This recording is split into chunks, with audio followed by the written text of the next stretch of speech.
मर्द औरत की बीमारी में पहचाना जाता है। जब औरत बीमार होती है तो मर्द की आजमाइश होती है, और औरत मर्द की मुफलिसी में पहचानी जाती है कि जब जेब में पैसे ना हो तब भी इसकी लिस्ट कम होती है कि नहीं होती है।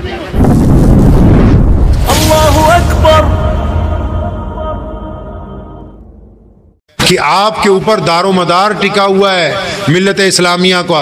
ये जो रात को आवारागर्दियां करते फिरते हैं तुम्हारे घरों के लड़के और मर्द, रात को 2-2 बजे तक, इनको डंडे के साथ कोई दुरुस्त कर सकता है तो वो भी आप ही हो।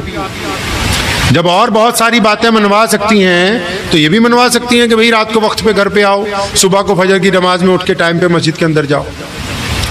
जब वो कहते हैं ना, कोई मौलवी पूछता है बैंड बाजा क्यों बजा, वो जी बेगम नहीं मान रही थी। जब बेगम की इतनी ही चलती है ज्यादा तो दीन के मामले में भी चलाए ना। चलती तो बेगम की है असल, इसमें तो कोई दो राय नहीं है। आपको शायद वाकया ना पता हो, मैं सुना के अपनी बात खत्म करता हूं। तो सैयदना उमर बिन खत्ताब रज़ियल्लाहु तआला अन्हु के दौर में एक मुसलमान था, उसकी शादी जरा किसी अमीर घर में हो गई तो उसकी बीवी हर बात पे उसको डांट देती थी। उसने अपनी बीवी से एक दिन कहा कि मैं तुम्हारी शिकायत मुसलमानों के खलीफा अमीरुल मोमिनीन उमर बिन खत्ताब रज़ियल्लाहु तआला अन्हु से कर। अब वो मदीना मुनव्वरा पहुंच गया। अब जिनको कोई काम होता है उनको भी वही जल्दी बहुत होती है। अब वो मस्जिद नबी में पहुंचा, दोपहर का टाइम था। अरब में रवाज है आज भी, जोहर से असर तक कोई मुलाकात नहीं, आज भी रवाज है। अब वो दोपहर के टाइम पहुंचा, अभी खलीफा कहाँ है जी, वो तो घर चले गए। घर कहाँ है, कहती वो सामने इधर गली में ही है। तो घर ही पहुंच गए। जब दरवाजा खटखटाया तो हजरत उमर रज़ियल्लाहु तआला ने अभी जवाब नहीं दिया, उनकी बीवी की आवाज आई हजरत उमर के नाम। फरमाया देख ये पतंदर पीछे ही आ गया है, ये तेरी जान के दुश्मन पीछे ही आ गए हैं, तुम्हें चैन ही नहीं, इनके अलावा इन्हें भी चैन नहीं तेरे अलावा। अब जब उसने देखा भी खलीफा की बीवी खलीफा को डांट रही है तो ये तो आया अपनी बीवी की शिकायत लेके था। तो हज़रत उमर रज़ियल्लाहु अन्हु हंसने लगे। उनकी बीवी बड़ी जलीलुल कदर सहाबिया में से थी। तो अपनी बीवी को हंसते हुए कहा कि इजाजत है सुन लूं? पर मैं हाँ सुन ले, तेरा काम ही सुनना है, सारी दिहाड़ी इनकी, जा सुन ले। अब जब दरवाजा खोला तो देखा वो बंदा वापस जा रहा। अब उसको आवाज मारी कि भाई मेरी बात सुन, क्या बात है बता। तो वो दूर से क्या कहता है, कहता है मेरी वाली तुम्हारी वाली से ठीक है, हमारे हालात इतने ज्यादा खराब नहीं है, जितने तुम्हारे खराब हैं इतने हमारे नहीं खराब। तो हज़रत उमर रज़ियल्लाहु अन्हु ने क्या फरमाया, जो मर्दों को कह रहा हूं अब जो ज्यादा हंसते हैं, फरमाया सुन मेरे बेटा, ये हमारी गैर मौजूदगी में हमारे बिस्तर की हिफाजत करती, हमारी औलाद को पालती, हमारे माँ बाप की खिदमत करती, अपने घर को छोड़ के आई हैं, हजार दुख दर्द बर्दाश्त करती हैं। अगर हम इनकी सुन लेंगे तो फिर लोग तुम्हारी सुनते रहेंगे। फरमाया कोई बात नहीं, अगर तुम इसे बर्दाश्त कर लोगे तो इस्लाम ने, शरीयत ने, मर्द उसको कहा है जो औरत को, जिन घरों में लड़ाई होती है उनका जिम्मेदार औरत नहीं है। ये सारी बहनें खुश ना हो जाए जरा ज्यादा, आपको बता रहा हूं, लड़ाई की असल जिम्मेदार औरत नहीं है, मर्द है। क्यों? अल्लाह ने इसे कुव्वत बर्दाश्त ज्यादा दी है ना भाई, तो इसे बर्दाश्त करना है। ये जो मेहर देते हैं हम, निकाह में मेहर देते हैं, बहुत सारे बेवकूफ़ ये समझते हैं कि शायद इसमें कोई तलाक का पंगा आ रहे। बेवकूफ़ आदमी, इसमें कोई तलाक का लेना देना नहीं है। मेहर तो टोकन ऑफ लव है, एक जिम्मेदारी के लिए पेश की रकम है कि ये मेरी तरफ से सोने का टुकड़ा या मेरी तरफ से ये रकम मेरी बीवी को पेश करें कि आज से मैं तैयार हूं तेरे नखरे उठाने के लिए। तैयार हूं मतलब तुम अपने घर को छोड़ के, माँ बाप को छोड़ के, भाई बहनों को छोड़ के एक नए घर को सहारा देने के लिए आ रही, तो मैं तैयार हूं तुम्हारे नखरे बर्दाश्त करने के लिए। इसको ही कहते हैं ना मेहर। तो इस काम के लिए कि हम जिम्मेदारी उठाने के लिए तैयार हैं। लेकिन इसके साथ मोहम्मद रसूलुल्लाह सल्लल्लाहु अलैहि वसल्लम की अज़वाज मुत्तहरात की जो जिंदगी है, उन्होंने औरतों को भी ये समझाया कि अगर खामिद राजी नहीं है तो फिर आप रब को राजी नहीं कर सकते। अगर आज नाजायज मामलात में मर्द औरत की बीमारी में पहचाना जाता है, जब औरत बीमार होती है तो मर्द की आजमाइश होती है, और औरत मर्द की मुफलिसी में पहचानी जाती है कि जब जेब में पैसे ना हो तब भी इसकी लिस्ट कम होती है कि नहीं होती है। ये गाड़ी का वो पहिया है जो बराबर चलेंगे तो घर खूबसूरत। तलाक लेने वाले लोग बदबख्त हैं, वो नामर्द हैं। वो मर्द और औरत कामिल ही नहीं है जो इस रिश्ते को तोड़ के चाहते हैं। वो इस रिश्ते को नहीं तोड़ रहे, वो बच्चों के सिर से माँ बाप के साए को अलग करने के लिए चाह रहे हैं। वो अपनी जिंदगी के लिए एक मासूम जिंदगी को बर्बाद करने वाले लोग जो है वो इंसानियत के जुमरे में नहीं आते। अल्लाह ने फरमाया तलाक हलाल है लेकिन मुझे पसंद नहीं है।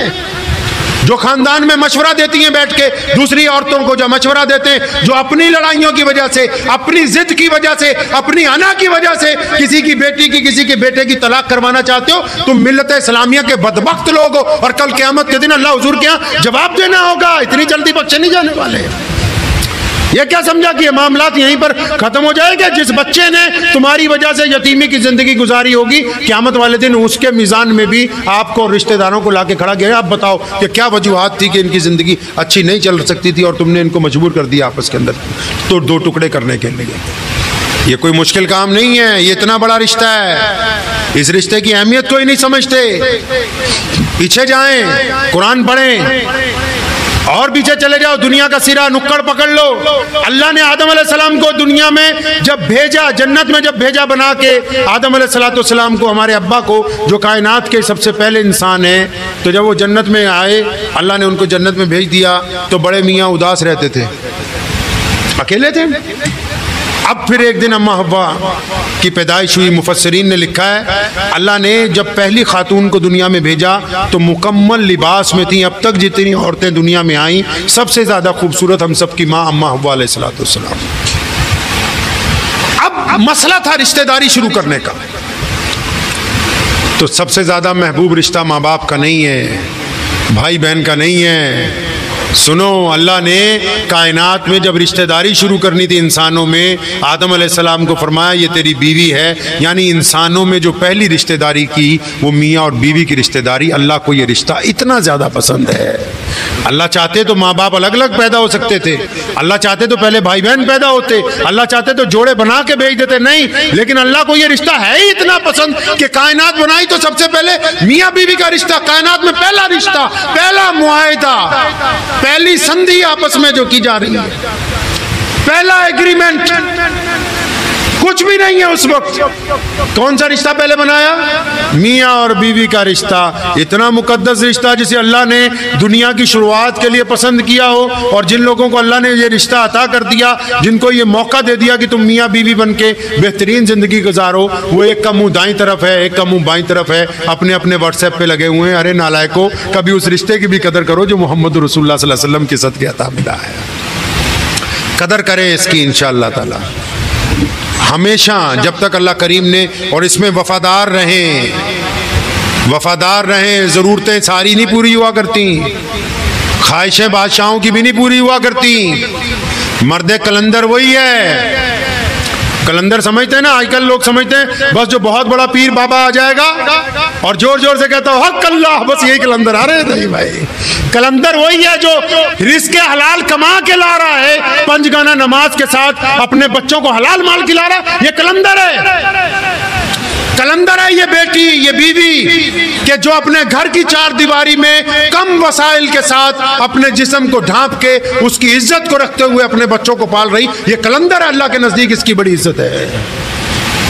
कलंदर वही थोड़ी है जो पहाड़ों में फिर रहे हैं, दरख्तों में बैठे जानमाज बिछा के फिर फोटो खींच के डाल रहे हैं। नहीं नहीं नहीं, नहीं भाई, कलंदर ये मियाँ बीवी है जो कम वसाइल में मिल्लत इस्लामिया के बच्चों की परवरिश करते हैं। वो कलंदर ही हैं जो एक रोटी खाते हैं, एक रोटी को सदका कर देते हैं। नमाजियों को लिए, औरतों को भी कहता हूँ, कुरान पाक में न्याज देने का हुक्म है ना, अरैतल्लज़ी युकज़्ज़िबु बिद्दीन। कभी आयत पढ़ो, फरमाया उन नमाजियों की नमाज खराब हो गई। अल्लाह किन की? फरमाया जो नमाज तो पढ़ते हैं, यतीम के मुंह में लुकमा नहीं डालते हैं। तो सारी बहनों से और बेटियों से मेरी गुजारिश है कि हमारे घर में, बस मर्दों को भी मैं कहा करता हूँ कि एक बंदा ख़राब है, बहनों बेटियों को भी कहता हूँ कि बस एक ही है जो ख़राब है। अगर तलाश करेंगे तो हम खुद हैं। एक दफ़ा इत्मीनान से रात को बिस्तर पे बैठ के आहिस्ता से कभी सोचो, ऐसे कितने लोग हैं ख़ानदान में जिनको मेरी ज़ुबान से तकलीफ़ है, जिनको मेरा चेहरा देखते ही बीपी लो हो जाता है कि अब बेइज्जती करेगी तो चुप नहीं होगी, जिनको मुझे देखते ही ब्लड प्रेशर लो होने लगता है कि अब मैं घर आ गया हूँ, पता नहीं आज क्या होने वाला है। तो कम से कम ऐसे कितने लोग हैं, उनके साथ मामला दुरुस्त करना ये शरीयत का हुक्म है। सारी दुनिया को राज़ी कर लोगे, 5 रिश्तों को छोड़ दोगे, माँ बाप को, शौहर को, बच्चों को, पड़ोसी को, शराकतदारों को, तो पूरी दुनिया कुछ करो तो कुछ फ़ायदा नहीं अल्लाह के नज़दीक। इनको राज़ी करना बहुत ज़रूरी है। अपने नफ्स को थोड़ा सा दबाइए और इन लोगों की कदर कीजिए।